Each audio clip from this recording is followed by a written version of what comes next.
All right, let's go ahead and get this party started. My name is Michael Cruz. I am the CEO of Virtual Intelligence. And today my goal is to, talk about something that, is very dear to me, and it's basically something that this phrase actually I just learned at a recent uh, class that I took. And I found it so powerful because it really highlights where we are and the mentality that we need to have as agency owners. So I'm hoping that I can transfer a little bit of that to you. um, just want to introduce myself, Michael Cruz. I actually have my own agency as well, Foresight Insurance. This month actually is our 10th year anniversary, so we're super excited. And I think one of the things that I'm super proud of is the fact that the staying power of this business. We all know how hard it is to stay in business.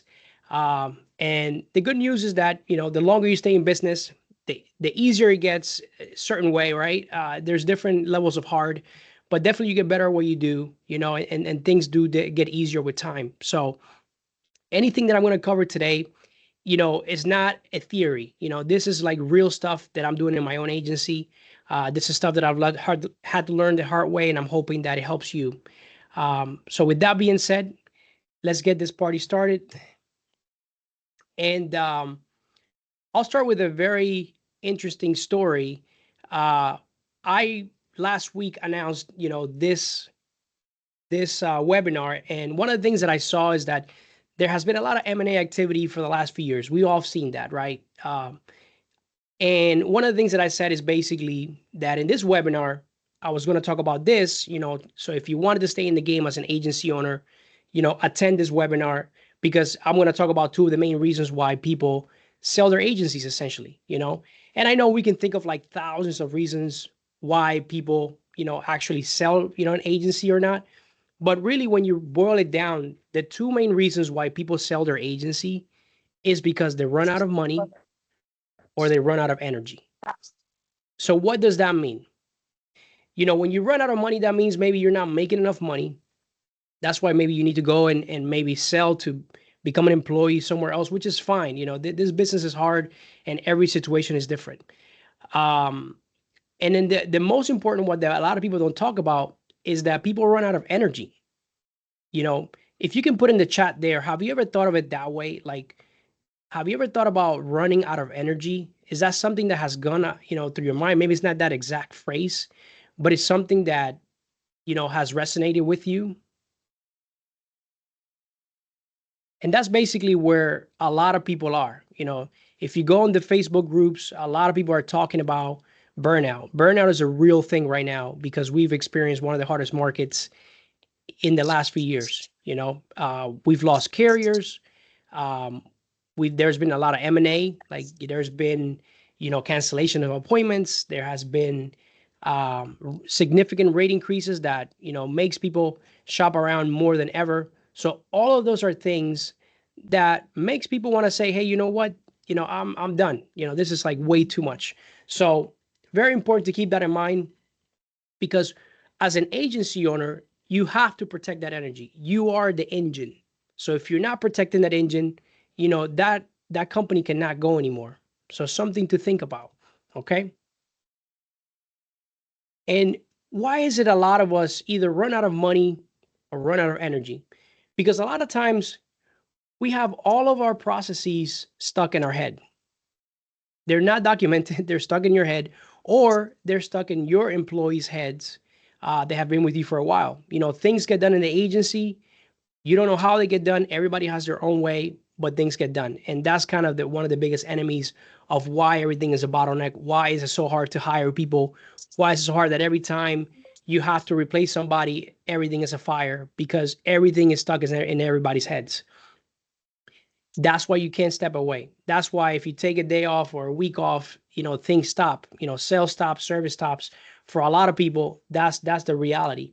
And a lot of us, we can probably say for the last 2 years, we're all very, very busy, but we feel like we're not growing. Has anybody here felt that way in the last 2 years? I know our revenue has gone up with the rate increases, but do you feel like you're almost like like a hamster wheel, because the last 2 years has been a grind and you haven't really seen the growth that you would want to see with the level of effort. Am I off track here? If you want to kind of chime in the comments if you feel the same way or if you feel any differently. So that's kind of where I think a lot of us are, and kind of the biggest traps are where we are today. And what this webinar is today about is really building a framework that's going to help you guys really get organized. Because a lot of people, when they say, okay, Michael, I believe you, that's where I am, but, where do I even start? How do I even get all this information from my head, from my, CSR's head, from my producer's head, and start documenting things and start organizing things? I want my agency to run very efficiently, but I don't even know where to start. And what I'm going to share with you today is basically how I started and how I thought of this organization method framework that has helped me kind of start from the bottom and build all the way up. All right, are we ready?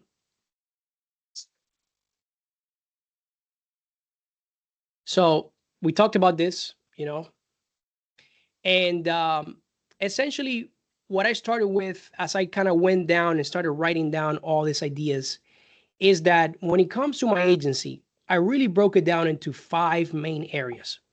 I broke it into sales, I broke it into service, carriers, agency operations, and training and development. Now, you can have multiple levels. You can say, hey, Michael, but there's HR. But hey, Michael, there's technology. That you can do as many areas you want, but for me, I wanted to keep it as simple as possible so that I can start with understanding how to organize everything in my agency in a way that everybody can follow it. You guys following me here? Any thoughts so far? Any additional categories? Any questions about these categories? And let me kind of dive deeper, right? Sales, you can, anything that's sales related, new business, that's where sales falls in place. Once that client becomes a client, that falls into the service. Anything else that doesn't fall in those 2 categories, that's carrier related, maybe, underwriting guidelines, maybe announcements from that carrier, that falls into the carrier. And then agency operations, basically anything else that doesn't fall in those 3 areas, like HR, technology, your management system, the way you answer the phone, all that goes into your agency operations. And training and development, I pretty much left it for anything else that doesn't fall in those other categories. Like, for example, if you're pursuing your CIC, if you're doing like a carrier development program, like a Liberty Mutual or State Auto, development program, that will go into training and development.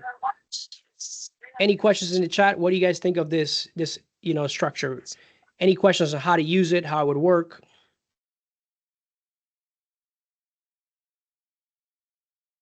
We're good here? All right. Don't be shy. Feel free to share and chime in. So why do we need this? Because when we're starting to get things out of your head and organizing it, we need a place to store it, and we need a game plan to store this information. So for example, in my intranet, I created this kind of like multiple layer infrastructure on how to organize my organization. So I went over with you guys what an area is, right? Then we talk about the next layer is going to be a task. So basically that's the functions of the things in that area. That can be a vehicle change, a driver change, a COI. Then we go into the actual carrier. We put the carrier folder, which we all are independent agents, have multiple carriers, and then we use a tag, which if, for example, I'm in Hawksoft, so we can use multiple layer tags. So a vehicle change can have vehicle addition, vehicle removal, and that allows me to kind of create an SOP around the different things. Any questions so far on this? So here's kind of how it would look like. So for example, if I wanted to organize let's say a Safeco auto vehicle change, I will go in and create a folder for vehicle change. The activity tag will be add a vehicle. And this actually incorrect order. It will be, the carrier, and then it will be the actual, like, is it addition, is it removal? Now, why does this matter? This matters because all of your systems have to connect. The way you organize your intranet, the way you organize your task categories in your management system, the way you organize your learning management system, all these systems have to be on the same structure so that you can scale with it and have an organization method. So one of the things that I did is when I started this journey, I basically decided to basically write down and do a brain dump of every single thing we do in my agency in terms of tasks, right? We're talking about COIs, we're talking about quoting, we're talking about presenting uh, new business tasks like sending an application, canceling a prior policy. So I went through this exercise and I just like wrote everything out, basically. And that's something that I highly recommend for everybody on this call. That's how you start. You don't start by organizing first. You really start by brain dumping things and then organizing it. And then I looked at all my different departments. In Foresight Insurance, I have basically four main departments. I have license service, license sales, client-facing, non-licensed. These are the team members that answer the phone. And then I have my back office team, which is basically the team members that do everything admin related that's non-licensed and not related to being on the phone. So then I looked at all these different things, and I looked at different. One of the things that a lot of us don't do is if we really looked at our, I just saw a lot of agencies that um, receive the best practices agencies, a lot of agencies that I know. And once you look at those reports, you'll see that payroll is one of the biggest expenses for a lot of agencies. Usually it's about 50% of your payroll. So if you know that 50% of your payroll, of your expenses is payroll, wouldn't you want to have the most efficient routing logic for tasks based on that payroll? Does that make sense? Because right now, a lot of us, when I meet with a lot of clients, they tell me, well, Michael, Susie is my licensed agent. She's the one that checks on the non-pay cancellations. But does that require a license? And then that's the kind of thought process you have to go through. As you start reviewing all these tasks, you have to start thinking, does this task require a license or does it not require a license? If it requires a license, it goes to your license team. If it doesn't, then you want to assign it to your non-licensed team so that you can maximize the efficiency of that payroll. Okay? Once you do that, then you have now a full list of all the tasks that the agency does. Now you have a list of what task each team member does or department. I broke it out into departments. I don't think about names. I think about structure, and then I go and create a basic SOP on each of those tasks. Now that is going to be extremely overwhelming. This doesn't mean you're going to have to start and do all that in one sitting, but you know what the game plan is. That's your homework. That is the marathon. That is your plan. And you want to start with the easy stuff. So that way you get, it's almost like paying down debt, the snowball debt effect. You want to start with the easy stuff. And that's exactly what I did. I listed all the tasks. I, assigned which team members are going to do those tasks for the maximum payroll efficiency. And then I started creating SOPs around those tasks. And the way that I organize this is the structure that I showed you guys early on. Basically, I went to my intranet, created the folders, and set up the SOPs in that, in my intranet with how to do that task. That's up to step 4. Any questions so far up to here?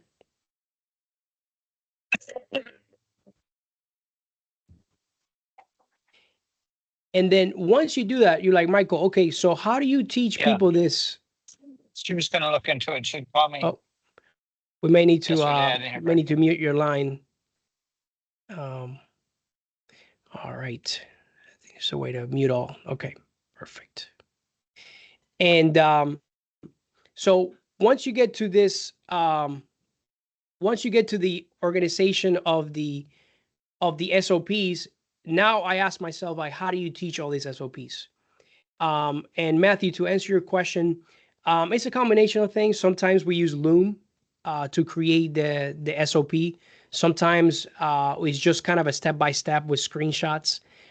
We really try to keep it simple and not overcomplicated. So it really depends. I will tell you the benefit of doing video, the benefit of doing writing and not videos. When you do it in writing, your chatbot can pull that text. Also, if a part of the process gets updated, it's a lot easier to update a text. With the videos, what I found is that they're great to learn, but they're a lot of work if you have to update them. Like even if a single part of that process changes, you have to basically update the whole video. So we're now to step 4. We basically, did all this work. We started organizing our SOPs. And then kind of where I was stuck is that I would get people on board and I would give them all these SOPs, but I had no way of knowing if my employees were watching the videos, if they were retaining the information, if they were actually reviewing the SOPs. I don't know how long it was taking them to do that. Have you guys ever had that challenge where you give people, training things and you don't know if they're retaining it, how long it takes them to retain them? If you can put in the chat if you ever had that challenge, right? We all had that challenge, and we had so many videos that we had created, and we would have one employee that would come in, watch all the videos in 1 week. Then we had another one that will basically just take forever. So we have no systemized way of being able to teach all these SOPs. So that's why the idea of step 5 came about, where basically now we went and found an LMS, a learning management system, where we can take these videos or these texts and create courses. And then I can run those texts, throw it on ChatGPT and say, hey, ChatGPT, give me multiple choice questions with the answers and explain the answers so that I can upload them to my LMS. And now I can go ahead and teach you an SOP through my LMS and quiz you so I can, track your progress. I can track your retention. And that is the way that I'm going to teach you how to do a process. Does that make sense? Any questions with that? So we start by organizing them in our intranet. We then go in and use the LMS to train them. And then the way I also match my training in my LMS, that same exercise that I did with all the tasks that I did, that is the name of my courses. So vehicle change is the same name that I use in my management system for the task category, and it's the same training that I use for the SOP and the folder and then the LMS. There is basically consistency across all the 3 platforms that I have. All right. So here's kind of how it looks. You're going to build your intranet either in your Google Sites or Google Drive, in your SharePoint. You're going to organize the folders the way that I show you in terms of the area. Then you're going to create the task inside each of those areas. Then you're going to create SOPs for those folders, and then you're going to upload those SOPs to your LMS so you can train people on it. And then you're going to organize all these courses and SOPs by the task names from the exercise that you did. All right, I'm going to pause right there.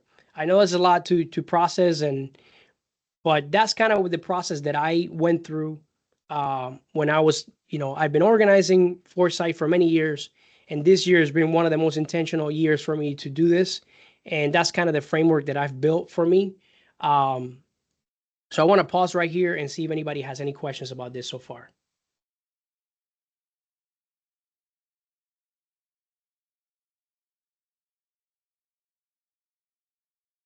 All right, and we got ahead of the ball here, but if you can see here, when it comes to, documenting these SOPs out of your head, out of your CSR's head, you want to keep them simple. It's a very simple SOP. You don't want to overdo it. You don't want to make it so complicated that it can't be followed.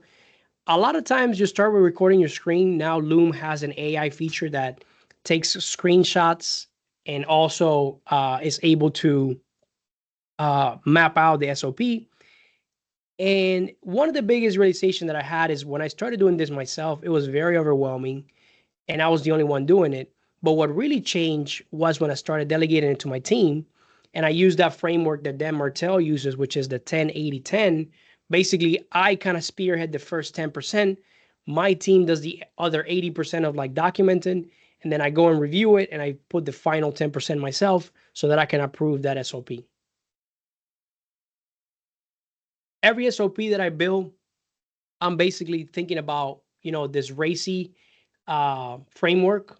Who's responsible, who's going to actually do the work, who's accountable for that work being done, who's going to be consulted, and who's going to be informed. So that way there is consistency around like who's going to be. And when you think of like the person, I don't want you to think of an individual. I want you to think of the position of the team member, the department that does that thing. So for example, when it comes to quoting is done by my back office team.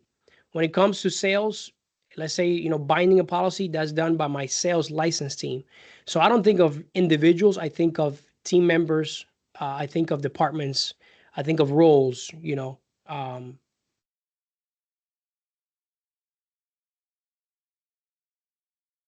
all right. And as I mentioned, if you have, for example, a virtual employee that works in your agency already, it can be a licensed person, a non-licensed person, maybe you're a client with us. This is a great way to, promote them into an integrator in your agency to help you start documenting all the processes that you do. One of the things that I did with one of mine is basically we would record our screen while we're doing it. We'll send it to her. She'll basically organize it and create an SOP for us based on what we said and what we recorded. So we didn't have to do all the legwork. It was a very easy thing. I can just simply record my screen while I'm doing a task, and that puts already an SOP very easily for me to document it, teach it, and store it in my system. um, and if you don't have a VE yet, this is a great time to talk to us. We'll be happy to get you some qualified people to help you do this. And it's a game changer, to do this. So when it comes to doing this whole framework, it doesn't happen overnight. I've been doing it for many months. Actually, I've been doing it for many years. But it's a never-ending process. It's almost like showering, right? When does the showering thing stop? You don't, right? You have to shower every day. When do you brush your teeth? You brush your teeth every day. It's the same thing. This is a never-ending thing, just like exercising. This is a never-ending thing because there is no process that's static. Everything changes. So you want to make sure you stay up to date. If a process changes, you go and update the process. If you don't have a process for it, you go and create it. But you do it little by little because this is a really you know uh undertaking. So why do you want to do this, Michael? You're giving me all this work. You just said we started this webinar with the fact that we're overworked, we're running out of energy, and now you're having me do more work. Well, we're doing this because in the future, as you hire more people, or you have to replace people, you don't have to start training from scratch. Think about it, the last time you had to replace somebody in your agency. The reason it was so hard is because you didn't have your SOPs organized. Everybody had their things in their head. There was no documented process. You know, Also, like, people kind of like say, hey, that's not my job. Why am I doing that? Because nothing was well documented in terms of like who does what in the agency. And then always jumping into fires, that your team could have just put out if you would have known that that's an opportunity for training, and then you would have been proactive. So you want to start delegating with confidence. You want to start scaling your agency without chaos, and running a business instead of being trapped in one. So any questions so far? I want to stop this right here. When I go to the chat and see if you guys have any questions.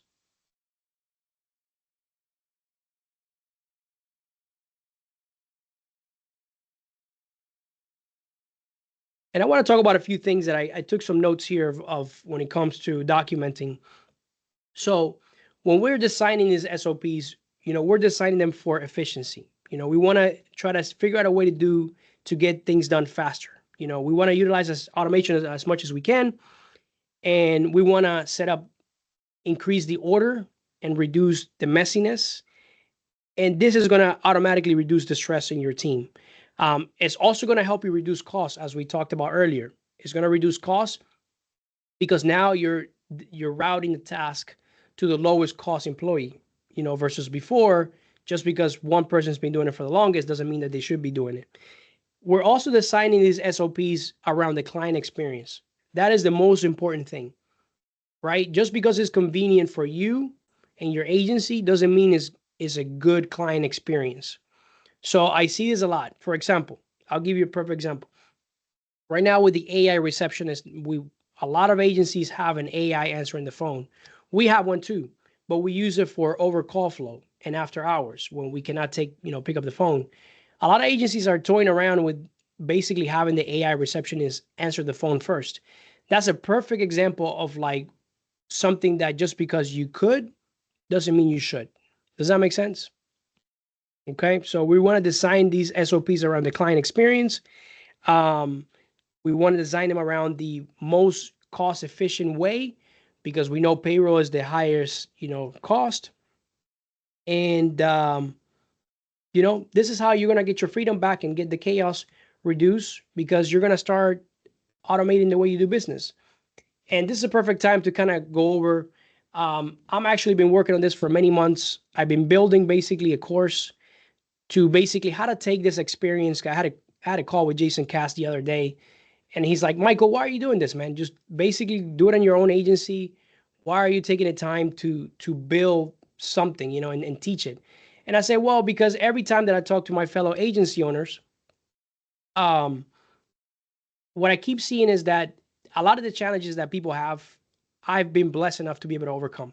I've overcame them by my own struggles, getting coaching and stuff like that. So instead of like me giving you a half answer in terms of how to do it, I would want to build a program that's going to basically help people overcome these challenges, when they don't even know where to start. So this is why I'm doing it. I'm doing it because I truly believe that I can help people, and people need the help now more than ever. I believe in our industry.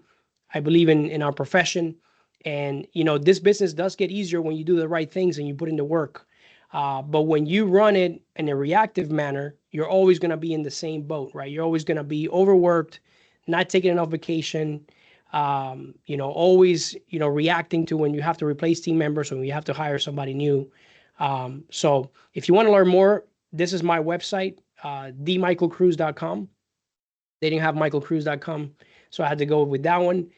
Sign up for my newsletter and my waiting list. Basically, I send out every Wednesday, a newsletter where I talk about what I'm working on, and also in the future when I'm ready to launch my course, you guys will be the first ones to know.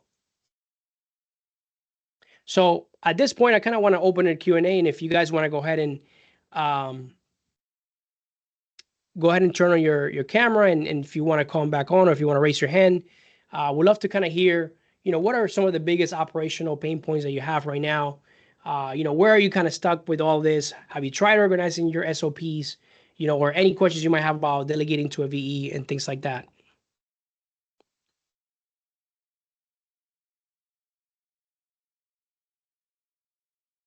If you guys want, you can kind of throw it in the chat.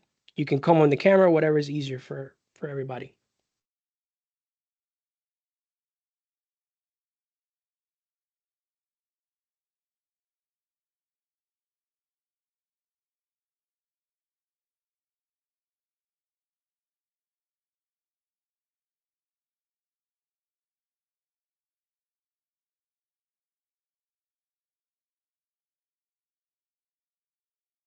All right, I don't see any questions. We're in the process of building and organizing our SOPs as we continue to add VEs.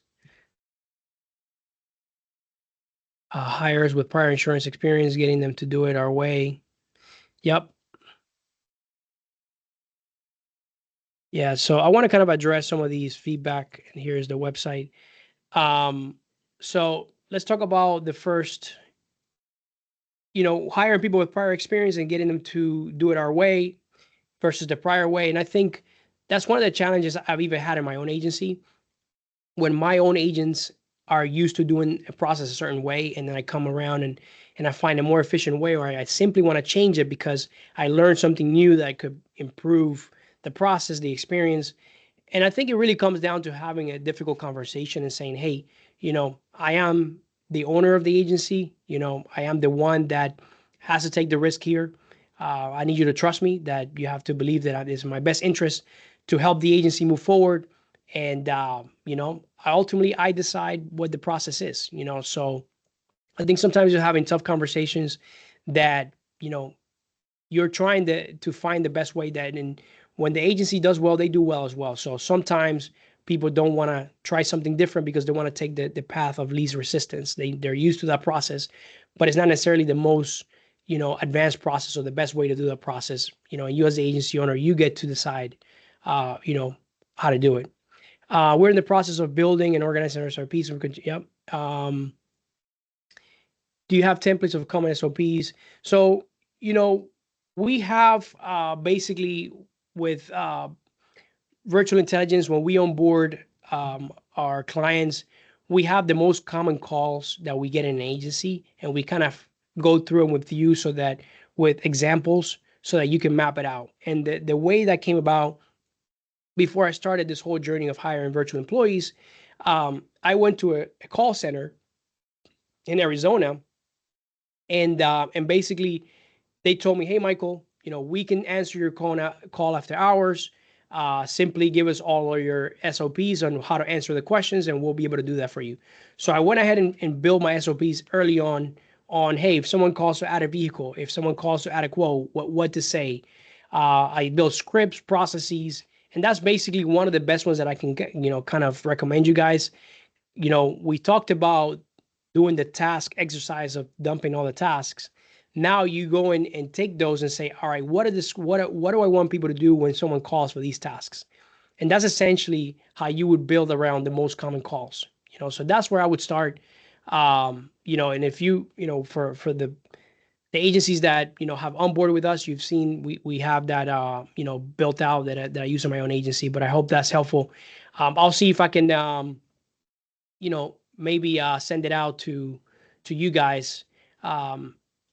If you're interested, let me know, and I'll see if I can send out a simplified version of that.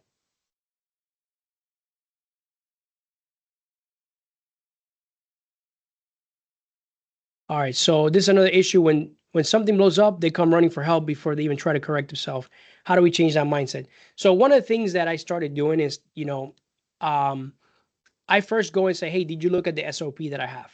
Because if you didn't look at it, that's already a waste of time for me.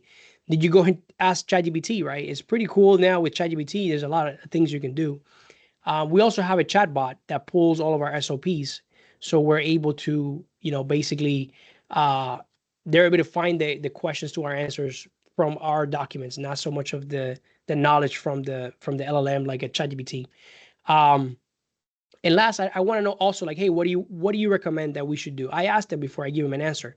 So I think it is a slower way, and they will kind of like become, less likely to ask you all the time. But you don't want to make it so easy that they're always interrupting you, because you're the most expensive person in the agency. You're the last person that should be answering every single question. So the routing logic should be, have you looked at the SOP? Have you searched online? What do you recommend? And then, I can give you an answer.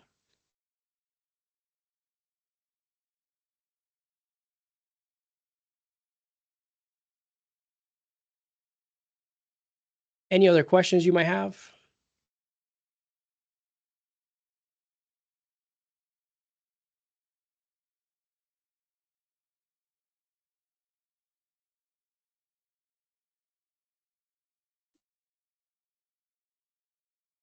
Perfect. Well, hey, if there's no other questions, um, you know, the kind of the two to do items here is, if you guys want to learn more about us and RVEs and RSOPs, feel free to scan this QR code here and book a demo with Davey or Athena, and we'll be glad to kind of walk you through all the things that we're doing. These are things that we do for our clients. I've taken a lot of my processes and I've given it to virtual intelligence so that we can use them for our own agency clients. So you don't have to, invest all this time and figure it out yourself. Um, Also, feel free to join my waiting list here. Again, I send out a newsletter every Wednesday, basically with what I'm working on. And hopefully in the future, once I'm ready to launch my course, you guys will be the first ones to know. This year has been all about organizing my own agency. We've been on a journey to document every single process that we do. Is not easy, doing it with everything you have to do, but it's necessary, right? We're gonna be in this game for a long time, so uh, do not delay. It's all about consistency. I'd rather you do one SOP a month that try to do 10 and then stop, right? It's like those people that never go to the gym, and all of a sudden they want to work out 4 hours straight, right? That's not what it's about, right? It's about consistency. You know, pace yourself, time blocking your calendar to work on specific SOPs, delegate as much as you can. You don't have to do it all. If your team is already doing a process, just have them record themselves. And you can send that video loom to your virtual employee to basically create with screenshots the step by step of how to do that task. So Loom has been a game changer for us to do a lot of our documenting and things like that. All right. So before we wrap up, just kind of wanted to, uh, if you can put in the chat, what is one takeaway that you found helpful with this webinar? Um, I'll be curious to see like what is one takeaway you say, hey, Michael, this was worth coming here. This was very insightful. What would you guys say it is? If you can put in the comments what that is.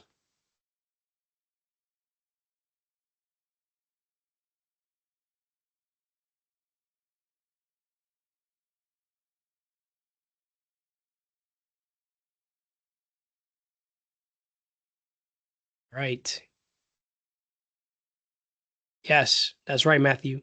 Invest the time now for free for free time in the future. And that's exactly what it is, right? You're either going to suffer now or suffer in the future, right? If you suffer now, you put in the work, you build your SOPs.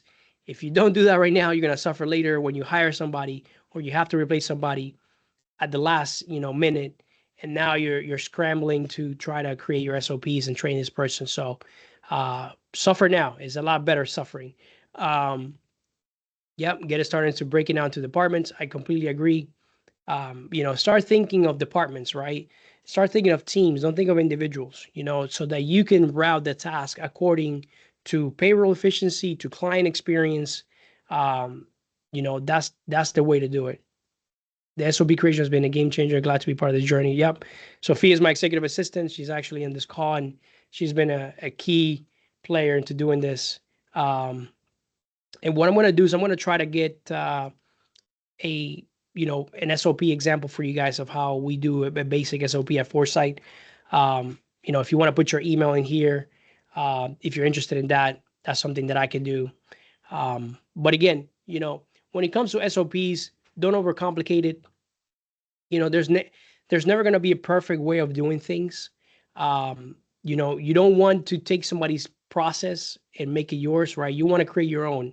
And sometimes that takes thinking, right? That because you want to design your experience. And we've seen this over and over. When I talk to our clients and they say, well, Michael, I want to get your SOPs. I'm like, great. So I show him my SOP. I'm like, well, I don't like this part. I don't like that part. I want to do this part differently. And that's what happens when you take other people's SOPs, because you're going to have your own style, your own way of doing business. So what I highly recommend is uh, just design the experience that you want, and then have ChatGPT help you out, speak your thoughts into it. I highly recommend it. But, if you become a client with ours, with virtual intelligence, one of the first things we do is that, we kind of give you this template of calls, the most common calls, because RVEs can answer the phone, that is a game changer. If I can recommend one thing is that, document the most common calls you're going to get in your agency, document the script, how you want them to answer the phone, how you want them to respond to those tasks. If you guys call around to other agencies, that's one of the biggest challenges that people have. People answer the phone. There's no consistent way of the way they answer the phone. There's no explanation of what the next step is or what's going to happen. So that's why you want to put in your scripts so that you can design the customer experience that you want. So I got everybody's email here. I want to make sure I work on, the most common calls and kind of some quick scripts for that, so you guys can kind of see how we do it. You don't want to limit yourself, right? You can be as detailed or as simple as you want. You want to start, with the simple stuff so you can get quick wins under your belt. You want to be consistent. That's what it's all about. So let's connect. Make sure to sign up for my newsletter. Make sure to sign up for a demo. And I appreciate all of you for taking your time and being in this webinar, okay? Have a great afternoon.